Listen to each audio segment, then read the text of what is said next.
Hi everyone, இன்னைக்கு வீடியோவில் சூப்பரான செம்ம டேஸ்டான பாலக் முட்டை பொரியல் தான் பார்க்க போகிறோம். இதுக்கு ஃபஸ்ட்டு ஒரு கடாயில் எண்ணெய் ஊற்றி சூடானதும் கடுகு போட்டுடலாம். கடுகு பொரிஞ்சது ஒரு பெரிய வெங்காயம் 2 வரமிளகாய் ஆட் பண்ணி அதை நல்லா வதக்கிடலாம்.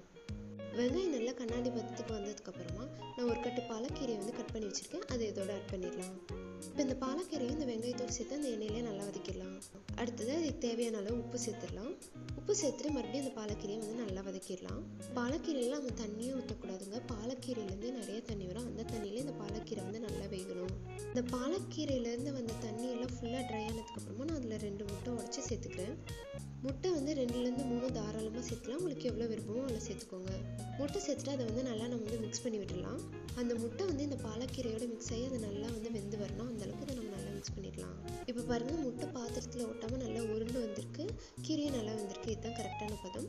அவ்வளோதாங்க, நம்ம பாலக் முட்டை பொரியல் சூப்பராக ரெடி ஆயிடுச்சு. இதை நீங்கள் மறக்காமல் செஞ்சு பார்த்து எப்படி இருந்ததுன்னு கமெண்ட்டில் சொல்லுங்கள்.